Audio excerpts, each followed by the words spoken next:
So I am really excited about this young lady, and I want to thank her for her flexibility. There was a little bit of a timing issue there. However, we're ready to go. And Kareen did an amazing job, just so much about empathy that I really, really wanted to, bring her in, because empathy is something we really, really need right now. So Ivana Stulic is a positive psychology trainer, coach, consultant, and speaker all the way from Croatia. She specialises in helping leaders, HR professionals, and individuals implement positive psychology strategies that help people thrive. And Suzanne used that term this morning, and it's a common theme around positive psychology. Ivana has a master's in applied positive psychology from Anglia Ruskin University in Cambridge, and has just launched her first book, which I've put my name down for a copy. But as she tells me, I have to wait till it gets translated into English because I won't be able to read a thing. I'm sure it'd still be good.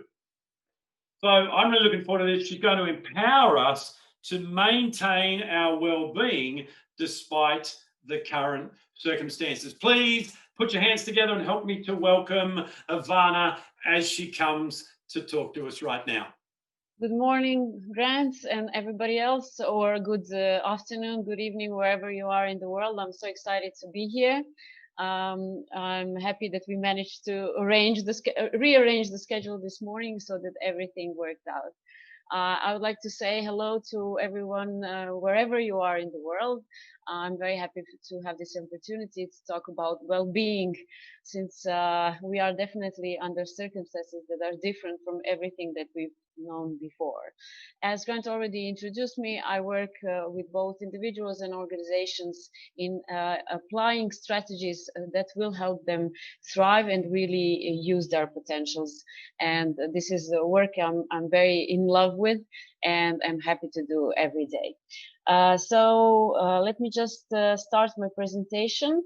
So just give me a little moment. Okay. So there we are. I hope that you can see my presentation, and Grant, I'm sure you'll let me know if there's some problem or anything. I'm going to talk about how to maintain your well-being despite current circumstances, which I say is a very important topic right now. But first, a brief introduction about positive psychology, since I'm not sure that you have already watched all of the beautiful people and experts that have been giving out talks during this summit. What I find to be quite common is that there is a misconception about what positive psychology is. It's not the same as positive thinking, meaning that we are not trying to have, pink glasses on and trying to see the world through a different lens and not being very realistic about what's going on in the world. So that is not what positive psychology is. Positive psychology is a scientific discipline that was started in the 80s of last century, and it is actually trying to understand human functioning and what makes it optimal. So it's trying to understand both on a personal level and on a community or a team level in organizations, as well as in a society level, what makes us really thrive and really function well. Also, overall, the goal of positive psychology and all of the intervention that it is offering is to change the mental health spectrum image. And that is to say that if you look at the, let's say, normal distribution of the amount of people who have mental disorders, the amount of people who are languishing, the amount of people who have a moderate mental health, and those who are flourishing, positive psychology is trying to move this spectrum so that there will be more people who have, if not if not languishing, then moderate mental health, and then if not moderate, to have them actually flourish. What I love about it is that it's science-based. It's people who are all over the world, scientists who are offering us so many insights, as our previous speaker has also pointed out very, very precisely. And all we need to do is to be smart enough to just apply these conclusions to our own lives. As for the topic of well-being, which is what I'll be talking about today, I first will need to define it a little bit because you are going to find different definitions of what well-being is. Let's say that as a first thought, it does include happiness, but it includes life satisfaction. So looking at life from a bigger perspective, a sense of purpose, a sense of control over your own life. And definitely it has different elements to it. So we are talking about emotional well-being and physical and social and workplace well-being, as well as societal well-being. So you can see that it is quite a complex construct. But I'm going to be speaking about well-being today on a very personal level and how you can actually do some very, thought out interventions that are going to help you to maintain your own well-being. For that, I will be using a very well-known well-being model that was designed by Martin Seligman, who is known as the father of positive psychology, and who has said that we need these 5 elements for our well-being. First being P as positive emotions, E as engagement, R as positive relationships, M as meaning, and A as accomplishment. And only recently, another letter has been added to this model, and that is the letter H for health. So today, throughout my presentation, I will be focusing more on positive emotions. So I will just briefly explain the other elements of the model for you this morning. So what do we mean by engagement? Engagement means, being very engaged about whatever it is we are doing, about work that we are doing or any other activity that we might get ourselves into. Sometimes we also refer to engagement as progressing into flow, into that particular state that Mihaly Csikszentmihalyi has described so well. And that is the state when we are completely immersed in what we are doing and we forget about time, we forget about whether or not we're hungry or thirsty, and we're just really into what we're doing. So engagement is also an important part of our well-being, and we should try to have activities throughout the day that make us feel engaged. Then there are positive relationships. Corinne has spoken so beautifully about what is important on a societal level and how to develop our empathy and our social connections. So yes, these are very important. It has been proven that the quality of our relationships can determine our well-being even more and have a more positive effect than, for example, the characteristics, some health characteristics like whether or not we intake alcohol or whether or not we smoke or whether or not we are obese. So definitely we can counterpart even some, let's say, bad habits that we are doing with really positive relationships. Then there's meaning. We humans somehow need meaning in our lives, and we need to be active about finding it. It can be just looking at life as something bigger than ourselves and trying to find our own purpose and meaning and mission in life, whether through work or through any other activity, or to just engage in meaningful activities that we find meaningful throughout the day. And then there's also accomplishment. So basically setting goals, even small ones counts, throughout everything that has been happening to us in the last couple of months, our goals can be just, to get through the day, to be able to have a really good and healthy meal, or maybe, just to reach out to somebody you haven't spoken to in a long while, or if it's to contact a new person that might be a lead for your business. So it's important to set goals. It can be these small ones or it can be bigger ones. Grant has previously mentioned that I've recently published a book, and this has been a really huge goal of mine for the past, I don't know how many years, and it took me more than 2 years to be able to publish it. So we need to think of goals that we really want and that are important for us. And then there's, of course, health. And by health, I mean our physical and our mental health. And we need to take care of our bodies as well as our minds and our hearts. So we need to, sleep well, eat healthily, exercise enough, and all that so that we can keep our health up. So this is like an overview of the well-being module. And now I'm going to focus more deeply into the first element, and that is positive emotions. Why is that important? Well, it's important today more than ever, I would say, because we are exposed to so many sources of not so pleasant emotions. Sometimes people ask me, so if you're saying that there are positive emotions, you mean to say that there's also negative emotions? Well, just to be, very, let's say practical, yes, but by negative, we don't mean that these emotions do not serve a purpose. All emotions have a certain purpose in our lives. However, we want to make a distinction in between those that are positive, so more comfortable emotions, and those that are negative, so more uncomfortable emotions. And definitely, if we are, let's say, exposed to a lot of negative emotions, we know that this can take a toll. As Karin has already mentioned, our brains are primed so that we take the negative emotions, let's say, more seriously and more intensely, so that we need more positive emotions to balance each other out. So when we speak about positive emotions, probably some come to mind, and these are most common ones like joy or happiness. However, there's a lot more positive emotions. For example, peace. It's something that is very important at this moment in time. And because we are so, let's say, exposed to a lot of bad news and everything that's happening in the world, it is even more important that we try to find our own inner peace. By the way, there is research that has been done that has proven that people who are watching the news on a regular basis are feeling more depressed, more anxious, more stressed out, and are overall less happy with their lives. To be honest, I'm not surprised. I'm guessing that you're not surprised either. And I think it's very important to stress this out now. Yes, we do need to stay informed, but if you have the habit of watching the news, from morning till before you go to sleep, on TV, on your phone, or reading the newspaper, it's definitely too much to take in at this moment, and we should be more careful about how much of these negative news we are taking in.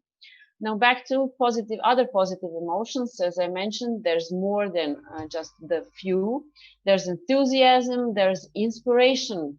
And I'm sure that you can remember many times in your life when inspiration was great, and something that gave you a really good inner feeling. Then there's awe. For example, when you're looking at a beautiful sunset or a beautiful landscape and you're just admiring the beauty in front of you. Then there's relief. I'm sure you can relate to that after something that you were very stressed out about has ended and you start to feel a great sense of relief. Then there's contentment, which is not as intense of an emotion, but definitely something that we can live with and we find pleasant. Then there's pride, in a very positive sense, when we take pride in whatever it is that we have achieved, or we take pride in our kids or in our family and what they have achieved for themselves. And then there's hope and so many other positive emotions. So according to some research, it's more than 40 positive emotions that we can pinpoint. So when we speak about positive emotions, we're not thinking about, the happy, sparkly, joy type of positive emotion, but all of these others that all have a service and a purpose in our lives. And why are these positive emotions so important? This is one other thing I wanted to point out. There is, you've probably heard of Dr. Barbara Fredrickson, who is one of the most prominent scientists in the field. And she is the author of Broaden and Build theory, which to sum up means that positive emotions are the ones that broaden our awareness and over time enable us the building of our resources. Meaning that positive emotions are not only, nice and they feel pleasant to us, they make us think differently. So that's why it's very important right now to give an emphasis on positive emotions and to somehow induce them in us. Because, you know, when you start to feel bad and you start to think in negative patterns, you sometimes spiral down and you can't see the light at the end of the tunnel. Well, you can't even when you are stuck in those negative emotions. So you need a boost of positive emotions to get you out of that negative thinking as well. So this is a very important service of positive emotions. And now I'm going to give you some ideas on how to induce positive emotions in you personally. This is very focused on you. Of course, if I would be presenting to people who are HR managers or leaders in companies, then there are some things that are the same, and again, there are some things that are different, and they relate more to workplace well-being. So, how can you induce positive emotions in you? I've mentioned before the emotion of peace, and mindfulness is a great source of peace and calm. So if you haven't tried mindfulness yet, I definitely recommend that you try to engage in some techniques that are going to help you out. One of the very, let's say, simple and basic ones is conscientious breathing. So even though this is a presentation, I'm going to invite all of you that are watching right now is to try a little breathing exercise with me. So wherever you are, whether or not you're standing or sitting, please try to engage in a couple of deep breaths with me. You can do that by inhaling with your nose and then exhaling with your mouth. Okay, so try to stand up straight or sit up straight and just do this.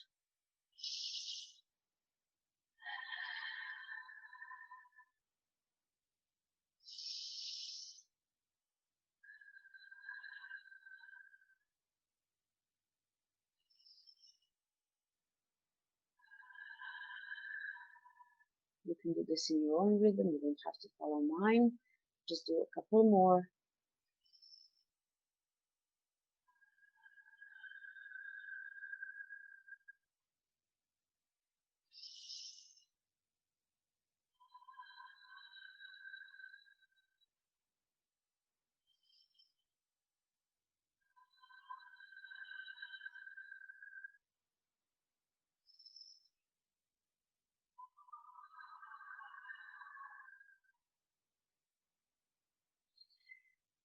And just notice, how are you feeling right now? I'm pretty sure you feel at least a little bit more relaxed than you did when we started out this exercise. And that is the point of mindfulness. I can also notice that I've started to speak a little bit more slowly. So yes, I'm also more relaxed by doing this. It has been shown that it's enough to breathe in a deep way like we just did right now, 6 times in order to reset our nervous system. So if you find yourself in a panicky state or really, really stressed out or anxious about something, it's really good to start this conscientious breathing. It's something that we all have wherever we are, available, and that is what is so powerful about it. I will tell you how I use it personally.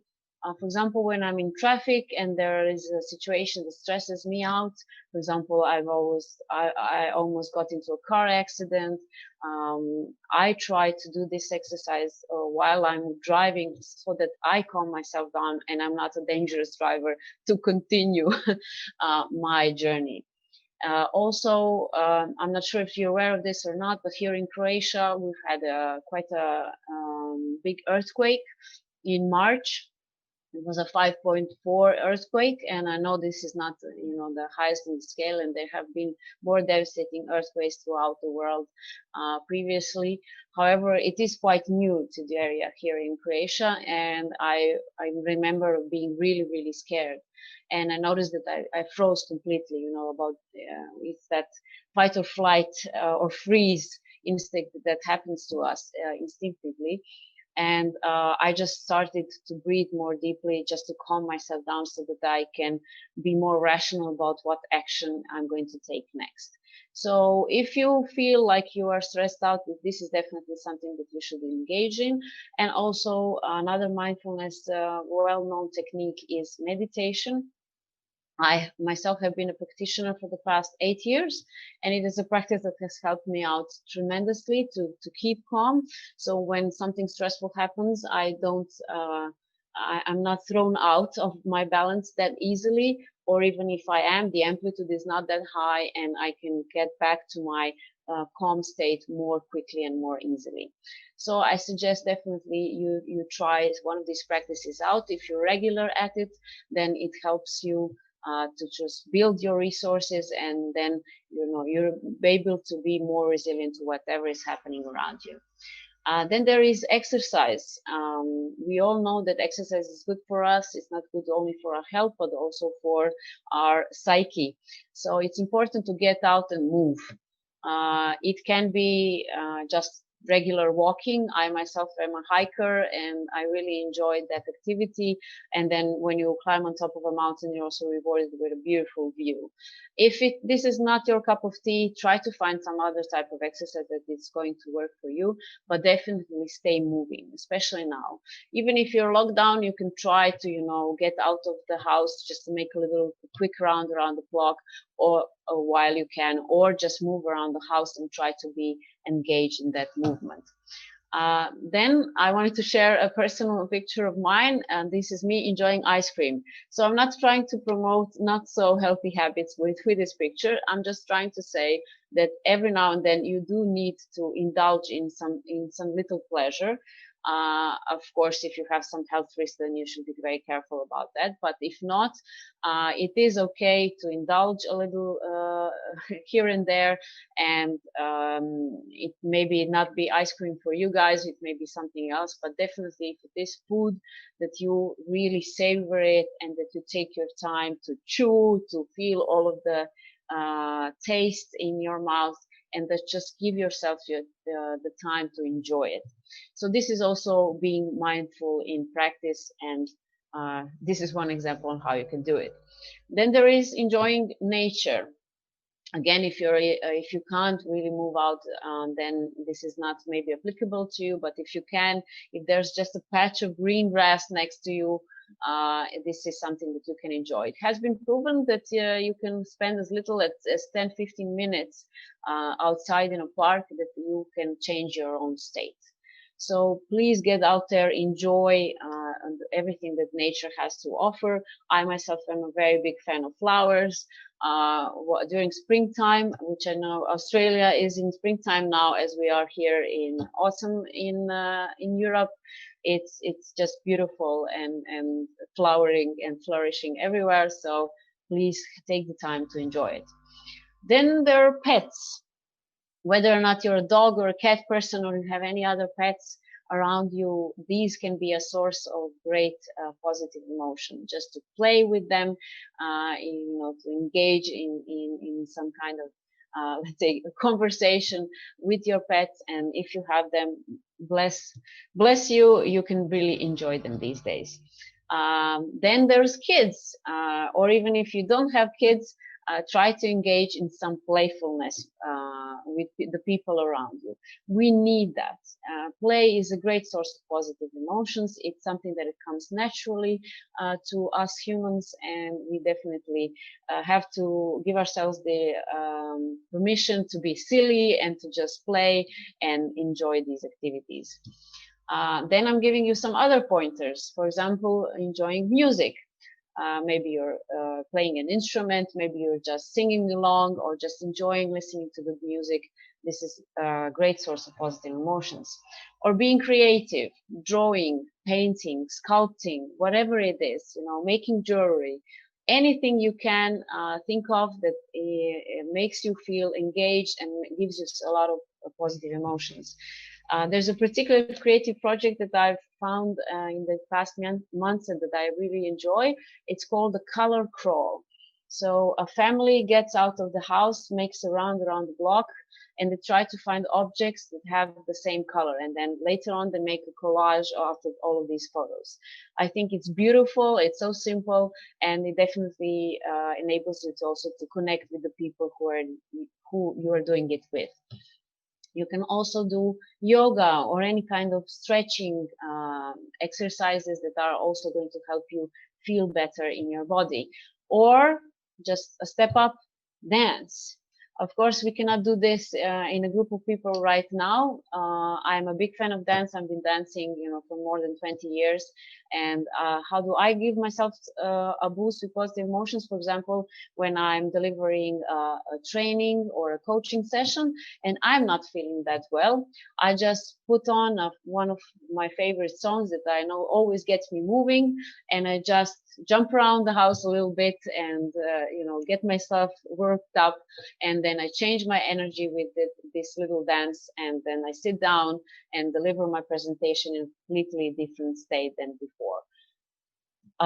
Again, if this is all not working out for you, then maybe you're a fan of bubble baths or any other activity, or a good massage, so something that is going to help you again relax or engage in positive emotions.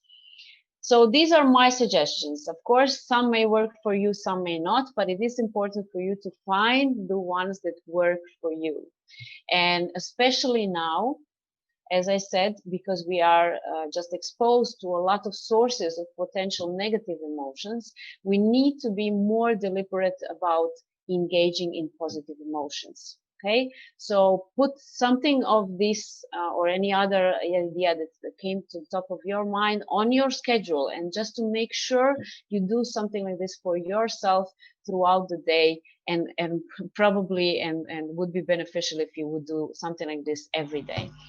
And on top of all that, I'm going to mention some very nice interventions that you can do that also induce positive emotions. One is practicing gratitude. I'm pretty sure you have heard about this intervention. It's called the 3 good things. And it has been proven that people who practice this intervention on a regular basis become happier, more calm, and are more resilient to any other sources of stress. So how do you practice gratitude? You can just, wherever you are, stop for a moment and say, oh my God, I'm so grateful right now for example, being here, being able to deliver this presentation for you. Or I'm happy that I am still quite healthy. I'm happy for my family. I'm happy or grateful that there's a beautiful sunshiny day outside. You can be happy for a good cup of coffee that you're having. It can be really small things or even bigger ones, but you need to feel that gratitude. So again, I will briefly invite you to try to think of at least one thing you're grateful for, and just give yourself the time to really feel that. Oh my God, I'm so grateful right now. To be honest, for the internet, because it's enabled us to reach out to each other, to connect, or whether or not we are in the same part of the world, and it's enabled us to continue also working and to be connected with the relatives I might not be able to see on a regular basis in person. I really am grateful for that. So when you give yourself the time to feel that gratitude, it's like a warm, fuzzy feeling that flows all over you, and it completely changes your energy. So if you haven't had the habit of practicing gratitude on a regular basis, I suggest you try to do that. It's a great thing to maybe also journal what you're grateful for, and you're going to find that over time you're finding more and more things to be grateful for. And it's a great exercise you can do with your family before you go to sleep, just to chat and ask each other, okay, what are you grateful for today? What good has happened today? And this can be a great source of also connecting all of you together. So I hope I have given you enough very practical tips on how to not only maintain, but to just give a rise to your level of well-being. And my conclusion would be that tough times don't last, but tough people do.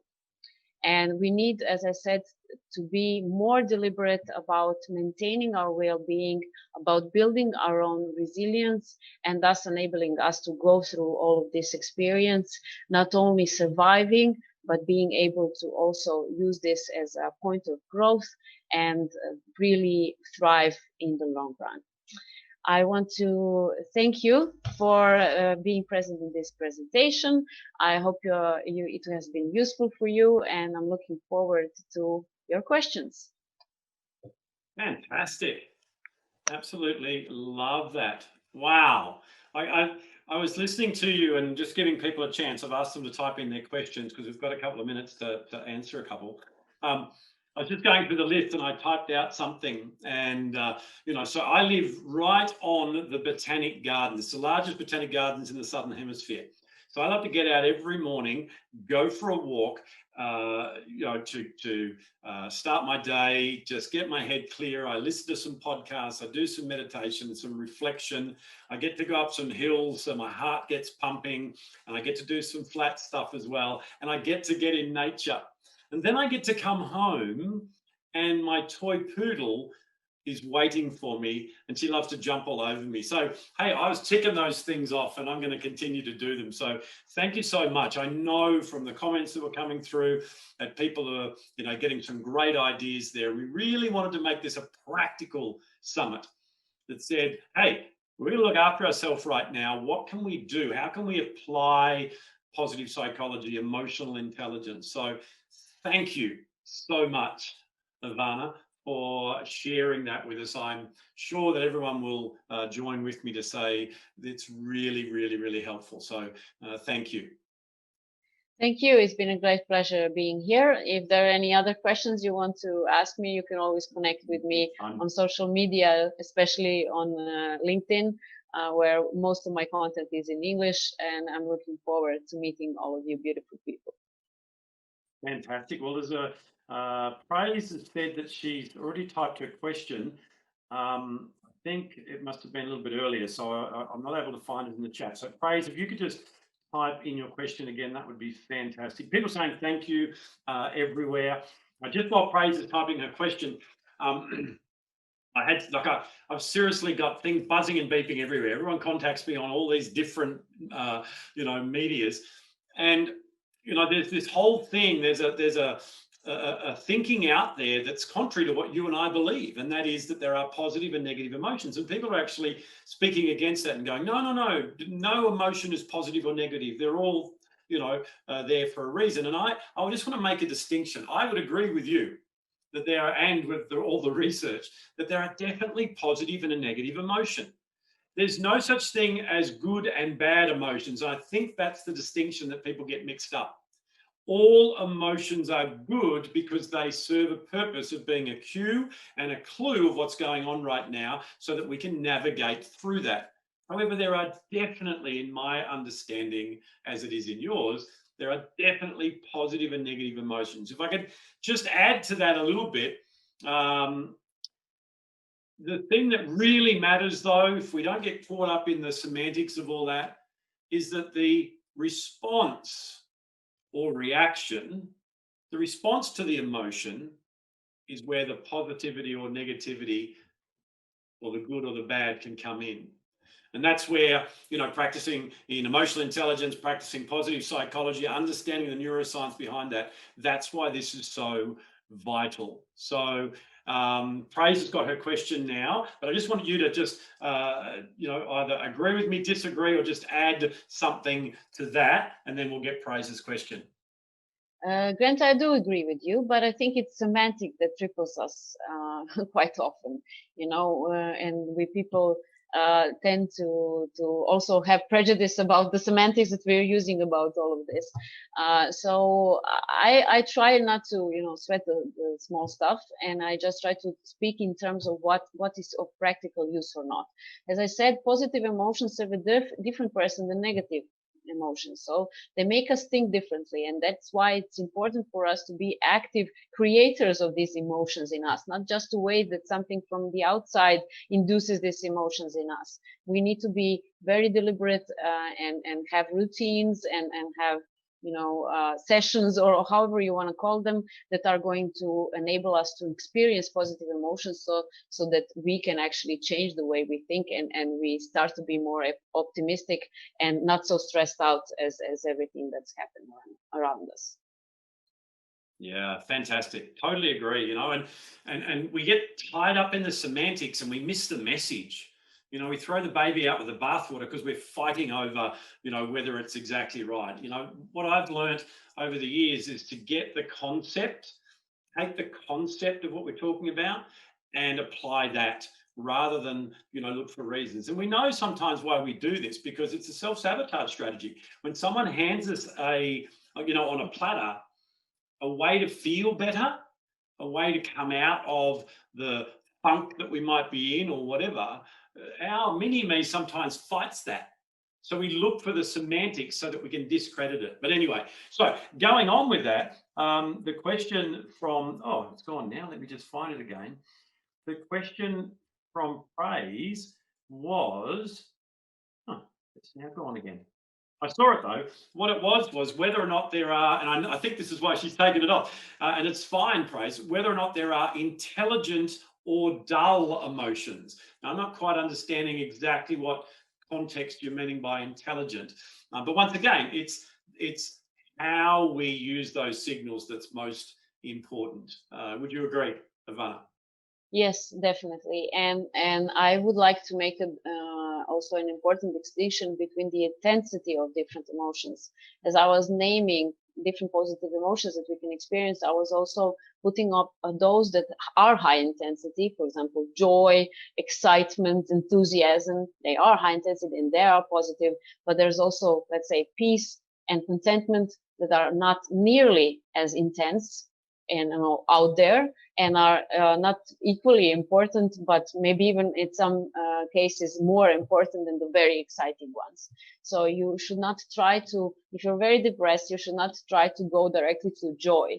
You need something in between, a less intense but also pleasant emotion to go through. Love that. So, Ivana, once again, from all of us to you, thank you so much for giving of your time, from giving of your expertise. I can see the passion just flowing out of you. Please get that book translated into English so that I can get a copy. I'm really looking forward to it. Connect with Ivana, everyone. If you have any more questions, get them through to us. We'll get them to her somewhere. So thank you so much, Ivana. You can go and relax now and check out the stream. And I'm going to bring on our next speaker. So thank you again. Thank you. And if you are again interested in coaching, training, or consultancy regarding positive psychology, either in the workplace or individually, I will be happy to serve you. And yes, Grant, I am very passionate about this topic, and I think it does come across, as you mentioned, and I'm happy to be of service, especially now. When all of the world is facing something that we've never seen before. I wish you all the best. Fantastic. Good luck with the next speakers. See you soon. Thank you. Bye-bye. Bye.